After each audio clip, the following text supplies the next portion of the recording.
Assalamualaikum warahmatullahi wabarakatuh. Saudara beriman yang dicintai Allah.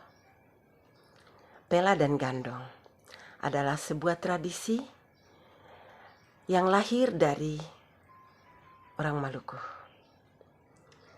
Pela dan gandong adalah ikatan kekeluargaan yang melewati batas-batas agama, dan itu hanya terjadi di Maluku.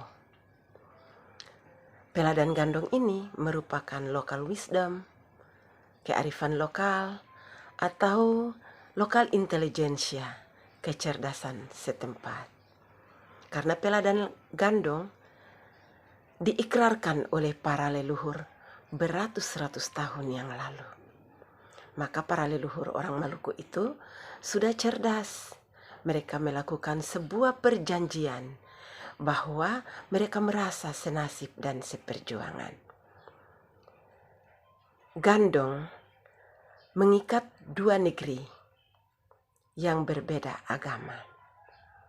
Sedangkan pela mengikat beberapa negeri yang berbeda-beda agama. Para leluhur berjanji bahwa mereka akan senasib dan seperasaan. Dalam hal-hal sosial, mereka saling bantu-membantu. Sedangkan untuk urusan ritual atau ibadah, itu menjadi urusan pribadi. Pela dan gandong, jika dilihat dari aspek sosial, merupakan sebuah perjanjian yang baik, perjanjian yang paling bermakna. Karena ketika orang-orang membutuhkan kerjasama, maka saudara sepela itu datang dengan spontanitas. Begitupun saudara segandong, mereka akan datang tanpa diminta. Maka pela dan gandong bukan cuma ikatan sosial, tapi merupakan sebuah perjanjian yang luhur yang sudah berlangsung di tanah Maluku beratus-ratus tahun yang lalu. Lalu bagaimana dengan pandangan Islam?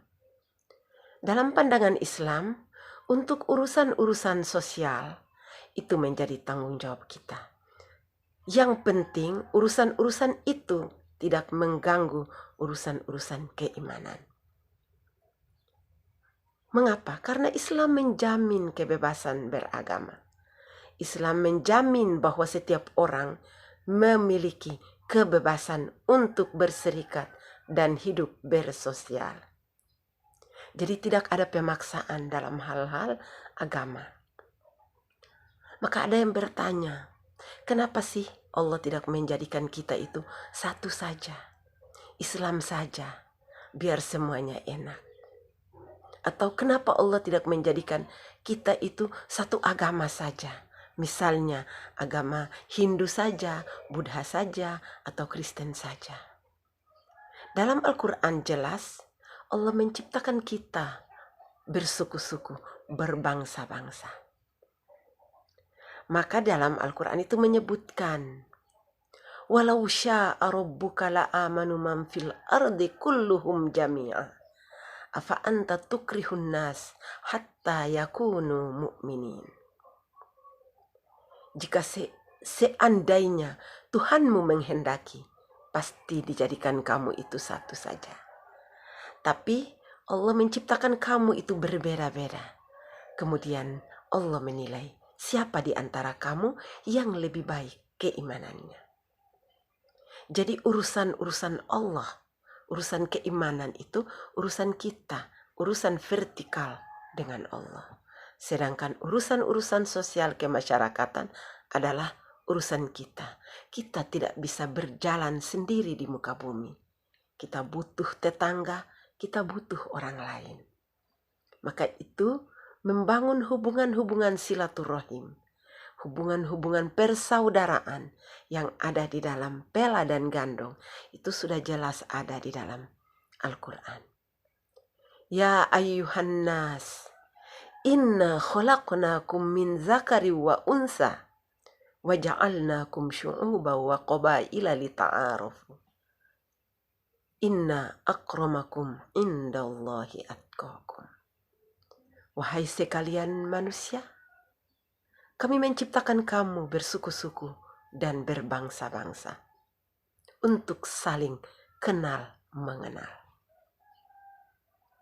Sesungguhnya orang yang paling mulia di sisi Allah adalah yang paling baik takwanya.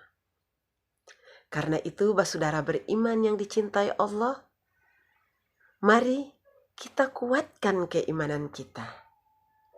Tapi kita jangan lupa dengan orang-orang yang ada di sekitar kita.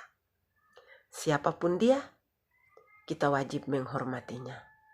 Siapapun dia, kita wajib menghormati keagamaannya dia. Dan kita juga tidak boleh merasa menang sendiri, benar sendiri.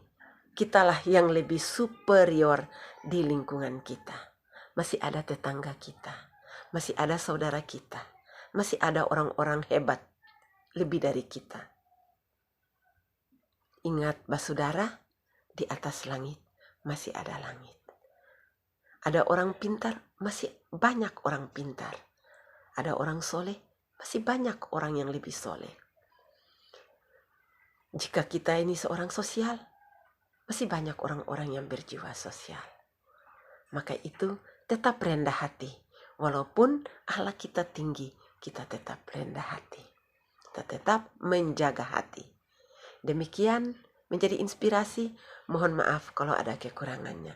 Terima kasih sudah mengikutinya. Billahi taufiq wal hidayah. Wassalamualaikum warahmatullahi wabarakatuh.